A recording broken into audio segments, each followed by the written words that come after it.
दोस्तों, मैं विकास मारी आप सभी का अपने YouTube चैनल विनर एजुकेशन पर पुनः एक बार हार्दिक स्वागत करता हूं।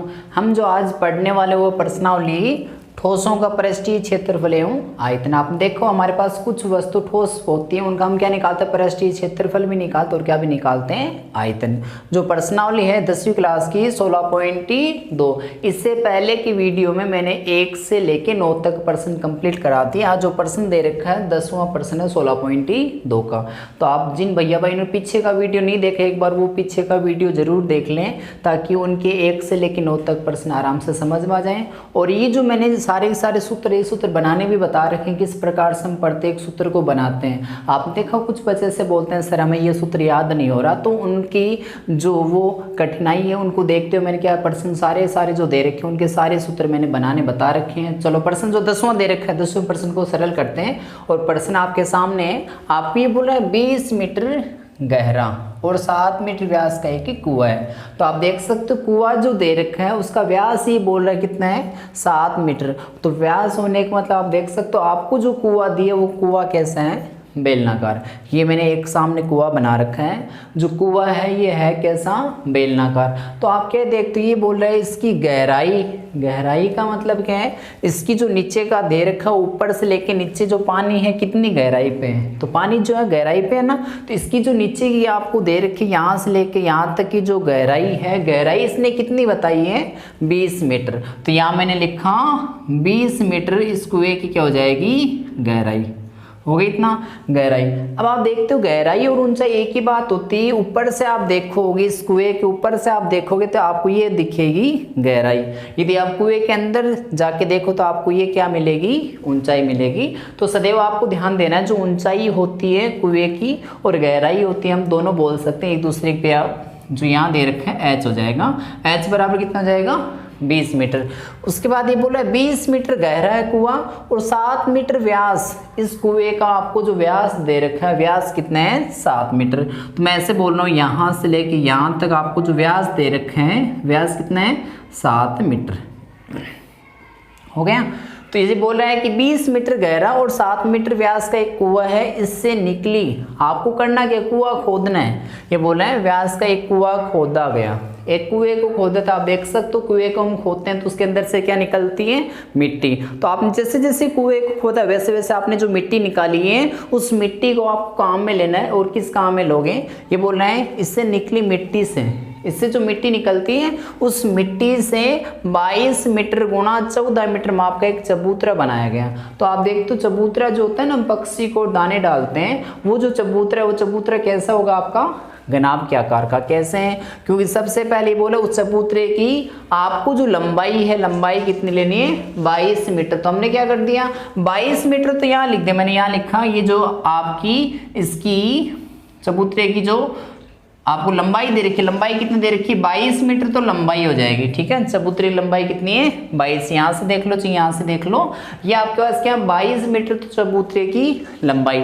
और 14 मीटर ये बोले इसकी क्या दे रखी है, चौड़ाई दे रखी थी। यहाँ मैं लिख रहा हूँ 14 मीटर, 14 मीटर इसकी क्या है, चौड़ाई। ठीक है, ये चौड़ाई, और यहाँ हम लिख दें 22 मीटर इसकी क्या दे रखी है, लंबाई दे रखी है। दोनों इकाई लिख दी हमने। अब आपको ये बोल रहा है कि इस चबूतरे को आप बनाओगे तो इसकी ऊंचाई कितनी होगी, ऊंचाई कितनी होगी। तो आप देख सकते हो ऊंचाई किसके ऊपर निर्भर करती है, आपको पहले ये तो मैंने बता दिया, चबूतरे की लंबाई आपको 22 मीटर लेनी है और चौड़ाई कितनी लेनी है, 14।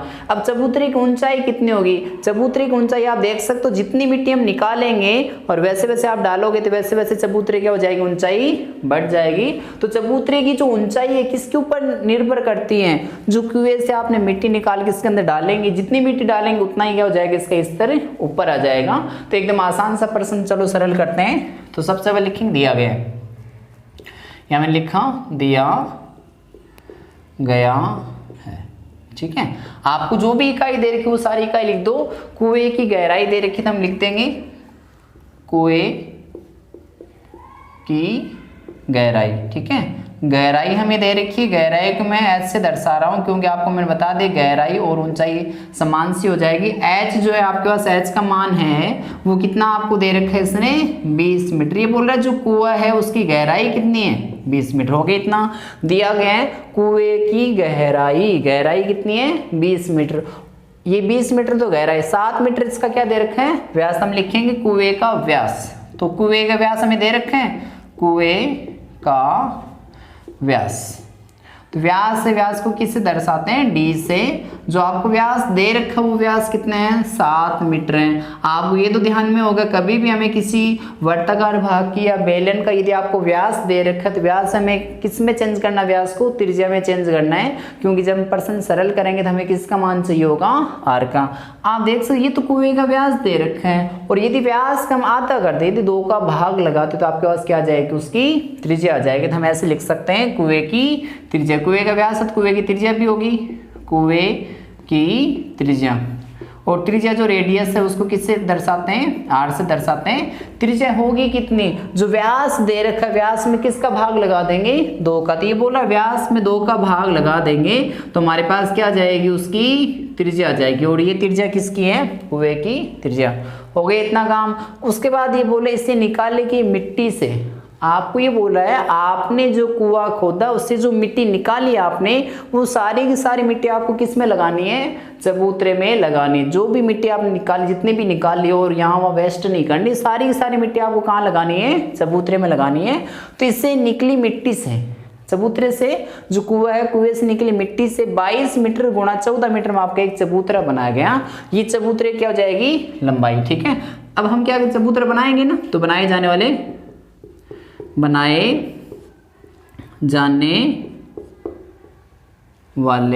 चबूतरे की लंबाई, बनाए जाने चबूतरे की लंबाई लिखेंगे। तो लंबाई आप देख सकते हो आपको कितनी दे रखी है, चबूतरे की लंबाई वो है 22 मीटर। तो यहाँ मैंने क्या लिख दिया, 22 मीटर। तो चबूतरे क्या हो जाएगी, लंबाई जो हम बनाएंगे चबूतरा, ठीक है, उसकी लंबाई। बनाए जाने वाले चबूतरे की लंबाई तो 22 मीटर, और चबूतरे की चौड़ाई कितनी हो जाएगी, यहाँ मैं लिख रहा हूँ चबूतरे की चौड़ाई। तो चबूतरे की चौड़ाई कितनी है, चौड़ाई इसने बता रखी है आपको, चौड़ाई कितनी हो जाएगी 14 मीटर। ये हमने लिख दी इतना। ठीक है, हो गया इतना काम। अभी तक तो हमने वो सारी इकाई लिख दी जो हमें प्रश्न में दे रखी थी।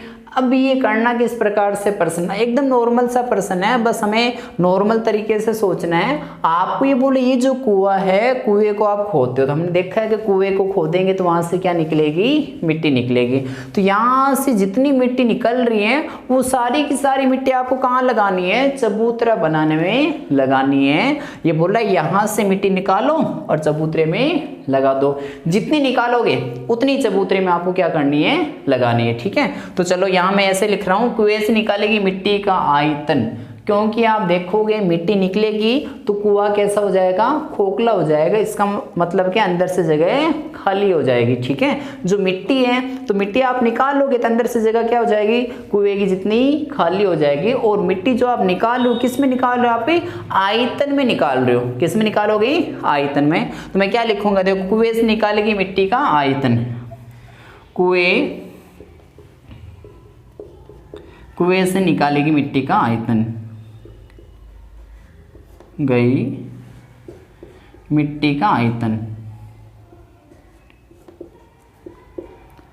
कुएं से हमने क्या निकाली, मिट्टी निकालते, मैंने क्या लिखा है, कुएं से निकाली गई मिट्टी का आयतन। जितनी आपने कुएं से मिट्टी निकाल दी वो लगाएंगे कहीं ना कहीं। तो मैं ऐसे लिख रहा हूँ, कुएं से निकालेगी मिट्टी, हमने कुएं से मिट्टी निकाल ली। ठीक है, और मिट्टी निकाल किस में आएगी, वो आयतन में। तो मैंने ऐसा नहीं लिखा।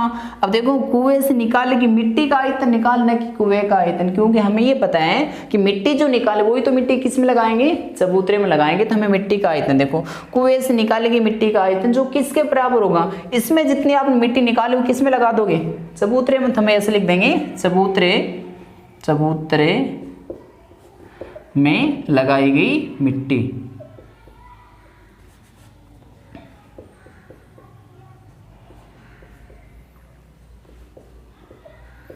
चबूतरे में लगाई गई मिट्टी, ये दोनों बराबर ही होंगे। तो आपने क्या देखा, कुएं से निकालेगी मिट्टी। हमें पहले ये पता करना होगा हमने कुएं से मिट्टी कितनी निकाली, क्योंकि पहले तो निकालेंगे तभी तो लगा पाएंगे। तो पहले आपको ये पता करना है कुएं से कितनी मिट्टी आपने निकाल ली। कुआं है कैसा, बेलनाकार, और मिट्टी निकालो किस में आएगी, आयतन में। तो ये किसके बराबर, उसके आयतन के बराबर। आयतन का सूत्र क्या है बेलन के, पाई r² h। हो गया। ये तो आपके पास क्या हो जाएगा, आयतन। अब ये जिसमें से मिट्टी निकाली वो किस में निकलेगी, आयतन में, और वो किसके बराबर, चबूतरे में लगाएगी मिट्टी। और चबूतरा जो आप बनाया है, चबूतरा वो कैसा है, आप देखोगे इसका भी आयतन, इसमें भी आयतन ही लगेगा। और चबूतरा आपने जो बनाया है, चबूतरे की आपको लंबाई दे रखी है, चौड़ाई दे रखी है, ऊंचाई और होगी तो 3D आकृति बनेगी, और उसे हम क्या बोल सकते हैं, घनाभ। ठीक है, तो आप देखोगे चबूतरे में लगाएगी मिट्टी का आयतन। चबूतरे में जो मिट्टी लगाई, चबूतरे का आयतन का सूत्र क्या होता है, लंबाई गुणा चौड़ाई गुणा ऊंचाई, क्योंकि चबूतरा कैसा है, घनाभ के आकार का हो गया। और घनाभ का आयतन का सूत्र क्या होता है, आयतन निकालने का लंबाई को, चौड़ाई को और ऊंचाई को क्या कर दो, गुणा कर दो। एकदम आसान प्रश्न है।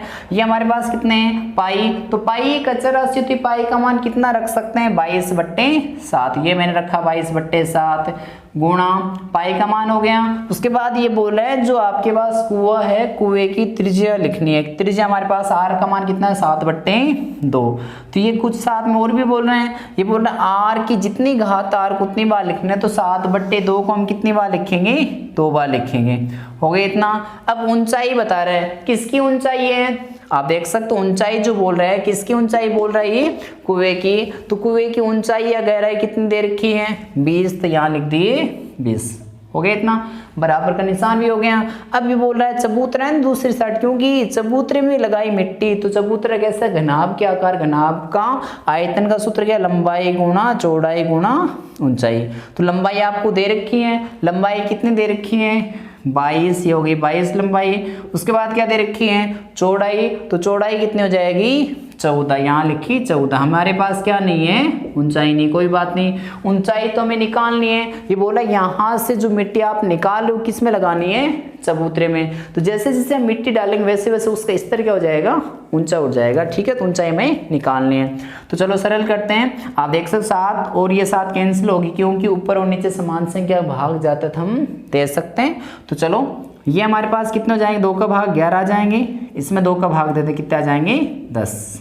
कोई दिक्कत नहीं ना। हमारे पास यहाँ संख्या कौन कौन सी बची, एक तो 11, और कौन बचे 7, और कौन बचे 10। हमें तो क्या निकालनी है, ऊंचाई निकालनी है। तो ऊंचाई अपनी जगह है, ऊंचाई तो हमने अपनी जगह रख ली, ये मैंने लिखा ऊंचाई, तो ऊंचाई को तो वहीं रख लिया हमने। हमें तो ऊंचाई निकालनी है। ये 22 नीचे 22 की साइड भाग में आ जाएंगे, नीचे 22 आ गए, और कौन आ जाएंगे, 14 भी आ जाएंगे। ठीक है, तो अब सरल करते हैं। 11 1 11, 11 दूनी 22, 2 बार गया, 7 1 7, 7 2 14। कोई दिक्कत नहीं यहाँ तक। अब आप देख सकते हो 2 का भाग देंगे 10 में कितनी बार जाएगा, 5 बार। यानी हमारे पास जो किसकी ऊंचाई निकाली हमने, इस चबूतरे की, बनाए जाने वाले चबूतरे की ऊंचाई। तो चबूतरे की ऊंचाई, ये लिखा मैंने चबूतरे की ऊंचाई। चबूतरे की ऊंचाई कितनी है, 5/2। तो ये मैंने लिखा 5/2, क्योंकि आप देख सकते हो ऊपर तो हमारे पास कितने बचे, 5, और नीचे कितने बचे, 2। तो ये आपके पास चबूतरे की ऊंचाई 5/2 लिख दो, या इसको सरल करेंगे तो हमारे पास आएगा 2.5 मीटर। उसकी जो ऊंचाई दे रखी वो हमारे पास कितनी है, 2.5 मीटर। प्रश्न एक बार वापिस देख लो, एकदम आसान सा प्रश्न है, किस प्रकार से हम इसको सरल करेंगे। ठीक है, तो देखो आपको जो दे रखा है, ये बोला है 20 मीटर गहरा। तो ये हमारे पास कुआं जो है, कुएं की गहराई कितनी है, पानी कितना नीचे है गहराई पे ना वो, तो कितना है 20 मीटर गहरा, और 7 मीटर व्यास। इसका व्यास कितना है, 7 मीटर व्यास का, ये कि कुआं खोदा जाएगा। ठीक है, आपको ये बोला एक कुएं को हम क्या करेंगे, खोदेंगे, उससे क्या निकलेगी, मिट्टी। यहाँ तक हो गया, कुएं को खोदा जाता है। तो पहले लिखना जरूरी है कि कुएं का माप कितना है। अब कुआं छोटा है तो मिट्टी कम ही निकलेगी, और कुआं बहुत बड़ा तो मिट्टी बहुत सारी निकलेगी। तो हम क्या करेंगे, ये पता कर लो उसका आयतन कितना है, क्योंकि कुएं का जितना आयतन उतने उसके अंदर से क्या निकल सकती है, मिट्टी। तो देखो कुएं की गहराई है 20, वो लिख दी, व्यास आपने लिख दिया। तो आप भी देख सकते हो व्यास जो हमारे पास वो त्रिज्या का डबल होता है। हमें कभी भी त्रिज्या निकाली तो उसमें किसका भाग देंगे, 2 का। तो मैंने लिखा कुएं की त्रिज्या 7/2 मीटर। कोई दिक्कत नहीं, यहाँ तक हो गया। अब आगे देखो, इससे कुएं को खोदा तो आपने क्या निकाला, इससे मिट्टी निकाली। वो मिट्टी कहाँ लगानी है, एक चबूतरे में लगानी है। तो इससे निकली मिट्टी से, कुएं से निकली मिट्टी से 22 मीटर गुणा 14 मीटर माप के एक चबूतरा बनाएगा। तो हमने क्या लिखा, बनाए जाने वाले, क्या बनाएंगे, चबूतरा। बनाए जाने वाले चबूतरे की लंबाई 22 मीटर, और चबूतरे की चौड़ाई कितनी हो जाएगी, 14 मीटर। अब ये तो नॉर्मल काम हो गया। अब बस एक छोटी सी बात आपको समझनी होगी, क्योंकि आपको ये बोल रहा है कि कुएं से तो मिट्टी निकाल दो, कुआं खोदेंगे तो उससे क्या निकलेगी, मिट्टी। कुएं से मिट्टी निकाल दो और जितनी मिट्टी आपने निकाल ली है वो किस में लगा दो, चबूतरे में लगा दो। तो लिखेंगे कैसे, यहाँ से भी मिट्टी निकाली, यहाँ मिट्टी लगाएंगे, सही है ना। तो देखो मैंने क्या लिखा है, कुएं से निकाली गई मिट्टी का आयतन। कुएं का आयतन लिखा है, कुएं से जितनी मिट्टी निकालेगी मिट्टी का आयतन। जो निकाले आपने मिट्टी है वो कहाँ लगा दोगे, चबूतरे में लगाई गई मिट्टी। ये भी उसी में लगाई गई मिट्टी, और यहाँ से निकाली और इसमें लगा दी, दोनों बराबर होंगे, क्योंकि यहाँ से निकाली उतनी तो मिट्टी इसमें लगाई है, तो बराबर का निशान हो गया, कोई दिक्कत नहीं ना।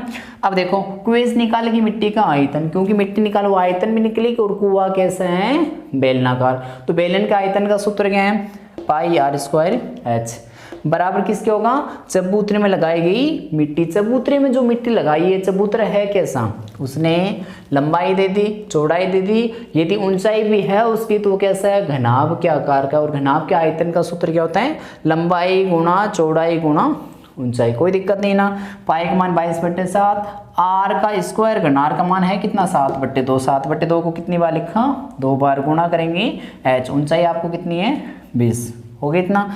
7 से 7 कैंसिल, 2 का भाग 22 में तो गया 11 बार, ठीक है।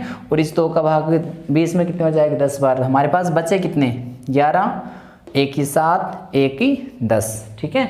हमें यहाँ से ऊंचाई चाहिए और कुछ नहीं चाहिए। पक्षांतरण करने के बाद गुणा वाले पद कहाँ जाते हैं, भाग में। तो 22 तो नीचे आ जाएंगे और 14 भी नीचे, हो गया इतना। 7 का भाग 14 में कितने बार गया, 2 बार।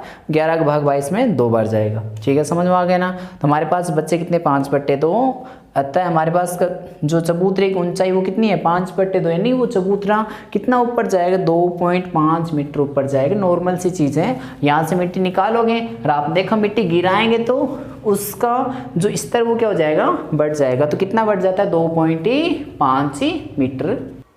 आगे वाले प्रश्न की बात करते हैं। जो आगे एक प्रश्न दे रखा है, एकदम आसान सा प्रश्न है। आपको ही बोले एक बेलनाकार बर्तन, ठीक है। 2 बर्तन जो दे रखा है वो कैसा है, बेलन के आकार का है, जिसमें आप देख सकते हो एक तो ऊपर का भाग होगा ढक्कन, एक नीचे का भाग, एक कैसा होगा, वर्गाकार भाग, ठीक है। तो ये बोले हमारे पास एक ऐसा बर्तन है जिसका आकार हम देखते हैं तो कैसा मिलता है, बेलन की तरह, ठीक है। तो बोले एक बेलनाकार बर्तन, एक बेलनाकार बर्तन में 30,800 घन सेमी पानी भरा जा सकता है।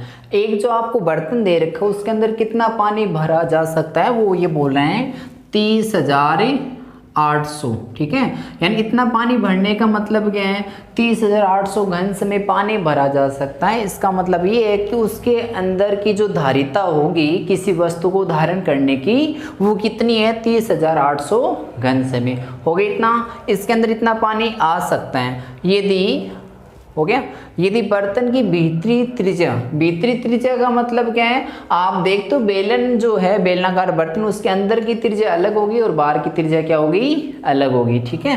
क्योंकि बाहर की यदि हम त्रिज्या निकालते उसमें क्या शामिल होगा, जो पट्टी आपको दे रखे वो भी शामिल होगी, ठीक है। तो हम देखो किस प्रकार से निकालेंगे, जो आपको ध्यान देना है। सबसे पहले क्या लिखेंगे, दिया गया है,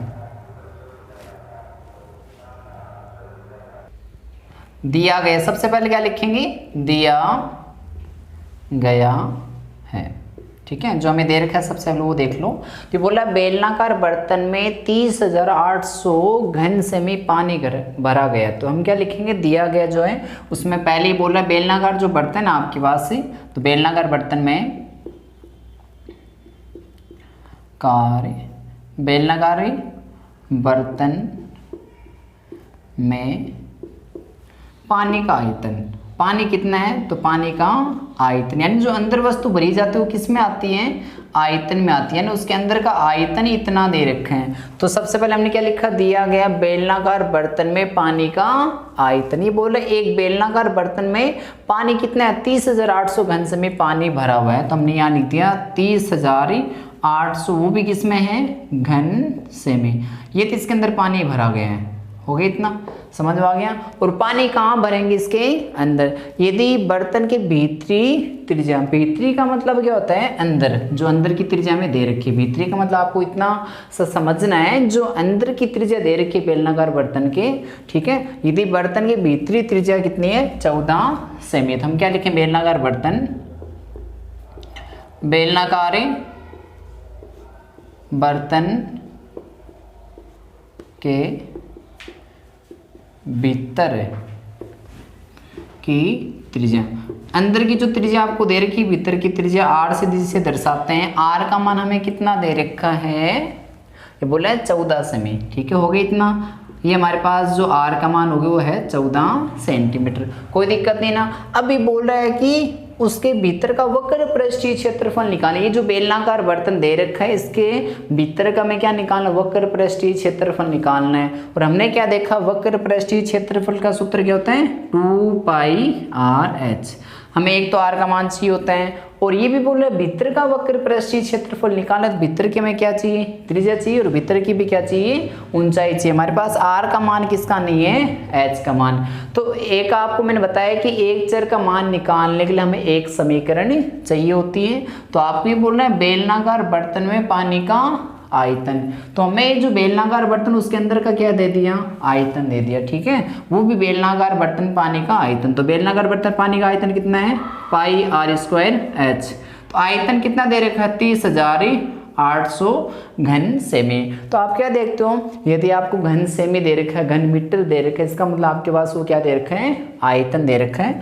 तो ये देखो बेलनाकार बर्तन में पानी का आयतन, तो बेलनाकार बर्तन के आयतन का सूत्र क्या मैंने यहाँ रख दिया, πr²h बराबर कितना, 30,800। कोई दिक्कत नहीं ना। अब चलो सरल करते हैं। सबसे पहले हमारे पास पाई है, पाई का मान कितना, 22/7 गुणा, आगे बोल रहे हैं पाई का मान रखने बाद, पाई तो एक अचर राशि जिसका मान कितना होता है, 22/7। ये बोल रहे हैं बेलनाकार बर्तन की त्रिज्या उसको कितनी बार लिखना, आपको 2 बार। हमें जो त्रिज्या दे रखी है बेलनाकार बर्तन वो है कितनी, 14। तो एक काम करते हैं, ये बोल रहा है कि r की घात जितनी दे रखी है, r को उतनी बार लिखना, तो r को कितनी बार लिख रहे हैं, 2 बार। ऊंचाई, बेलनाकार जो बर्तन है आपके, उसकी ऊंचाई नहीं दे रखी, तो हमने क्या कर दिया, h को h ही रहने दिया, बराबर कितना है, 30,800, क्योंकि हमें बेलनाकार बर्तन के अंदर की ऊंचाई तो हमें निकालना। सरल करते हैं, तो आप देख सकते हो कैंसिल हो रहा, तो भाग देते हैं, 7 का भाग देते हैं, 7 एकम 7, 7 दूनी 14। यदि आपको ध्यान देना है ऊपर और नीचे समान संख्या का भाग जा रहा था, हम दे सकते हैं। तो मैंने किसका भाग दे दिया, 7 का भाग 14 में कितनी बार दे दिया, 2 बार। कोई दिक्कत नहीं। अब चलो सरल करते हैं, हमें यहाँ h को रखना है, तो उस साइड क्या दे रखा हमें, 30,800 अपनी जगह है, इनको तो हमने अपनी जगह रखा। अब करना क्या है, अब सरल करना, 22 तो कहाँ जाएगा, भाग में आ जाएगा, तो यहाँ हमने क्या लिख दिया, 22, ठीक है। आपने क्या देखा कि जो पद आपको गुणा में दे रखे हैं, पक्षांतरण होने बाद कहाँ चले जाते हैं, भाग में चले जाते हैं। तो हमने देखा 22 तो कहाँ गया, भाग में आ गया, फिर गुणा का निशान, फिर किसको भेज देंगे, 14, 14 भी कहाँ जाएगा, भाग में आ जाए, फिर किसको भेज देंगे, 2 को। एक बार वापस देख लो, तो आपने क्या देखा, हमने किसको किसको भेज दिया, 22 को गुणा भेज दिया, जो भाग भेज दिया, 14 को और 2 को, यहाँ कौन बचा, h। कोई दिक्कत नहीं यहाँ तक। अब हम देख सकते हैं, भाग देते हैं, तो मैं देखता हूँ यहाँ 14 का भाग देते हैं, 14 का भाग 14 में एक बार जाते हैं, 14 एकम 14, 14 28, बचे आपके पास कितने, 2, वापिस कितनी बार जाएगा, 2, और ये हमारे पास आ गए 2200। कोई दिक्कत नहीं ना। अब आप देख सकते हो 2200 का भाग, जो 22 का भाग 2200 में कितनी बार जाएगा, 100 बार जाएगा, 22 एकम 22, फिर 2 0, ठीक है। अब भी संख्या कुछ रह रही हैं, ऊपर तो हमारे पास कितने बचे हैं, 100, और बटना में कितने दे रखे हैं, 2, और 100 में 2 का भाग देने का मतलब आधे कर दो, 100 के आधे कितने हो जाएंगी, 85। अब ये किस में दे रखी थी, हम इकाई सेंटीमीटर में दे रखी थी, हमने क्या लिखेंगे यहाँ पे, इसके आगे सेंटीमीटर लिख देंगे।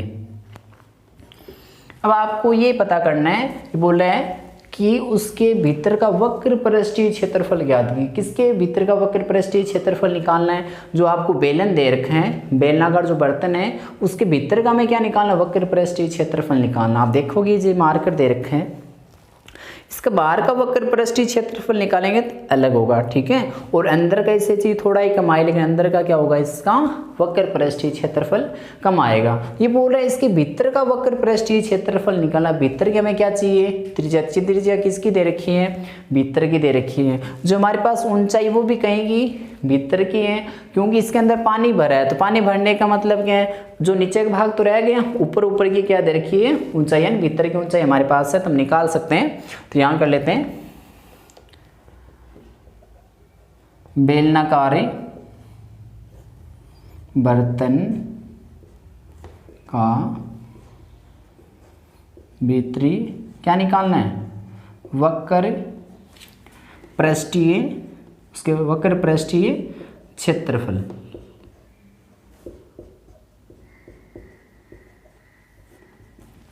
क्या लिखा, बेलनाकार बर्तन का भीतरी वक्र पृष्ठीय क्षेत्रफल। बेलनाकार जो बर्तन है उसका वक्र पृष्ठीय क्षेत्रफल निकालने का सूत्र क्या है, तो आप देख सकते हो वक्र पृष्ठीय क्षेत्रफल निकालने 2πr। ये परिधि है वर्त की, इसको गुणा कर देंगे ऊंचाई से, हमारे पास क्या जाएगा, जो बेलन है बेलन का वक्र पृष्ठीय क्षेत्रफल आ जाएगा, ठीक है। तो हमारे पास से 2 है, ये पाई का मान कितना जाएगा, 22/7। आर जो दे रखा आपको, त्रिज्या दे रखी है बेलन की त्रिज्या। तो आप देख सकते हो, बोला है त्रिज्या की जगह आप कितने लिख सकते हो, 14। यहाँ 14 हो गई। ऊंचाई भी हमें दे रखी है, यहाँ ऊंचाई का मान कितना है, 50। तो ये हमने 50 रख दिया, कोई दिक्कत नहीं। अब हमें करना क्या है, सरल करना है। तो आप क्या देखते हो, ऊपर और नीचे समान संख्या का भाग जा रहा था, हम दे सकते हैं। तो 7 का भाग देंगे, 7 एकम 7, 7 दूँ 14। कितनी बार गया, 2 बार। अब इन सभी को गुणा कर लेते हैं। हमारे पास संख्या कौन कौन सी है, एक तो कौन है, 2 को गुणा करेंगे 22 से, कितने जाएंगे, 44। और 44 को गुणा किससे करूंगा मैं, 2 से, तो कितने जाएगी, 88, ठीक है। आप देखा 2 को 22 से गुणा किया 44, 44 को 2 से गुणा किया 88, गुणा किससे कर देंगे, 50 से। सरल कर लो, ठीक है। अब 88 गुणा किससे करना है, 50 से गुणा करते हैं। तो मैं गुणा करता हूँ 4 4, ठीक है। किसी संख्या को पहले 5 से गुणा करते हैं, तो 5 से 88 गुणा करेंगे तो 540 आ जाएगा। उसके बाद 1 0 तो हमारे पास आ गया। ये किस में आएगा, क्षेत्रफल किस में आ जाएगा, वर्गी सेंटीमीटर। जो हमें एक बेलनाकार बर्तन दे रखा था, उसके भीतर का वक्र पृष्ठीय क्षेत्रफल कितना हो जाएगा, 4400 वर्ग सेमी। तो एक बार प्रश्न को वापस देख लेते हैं किस प्रकार से हमने सरल किया।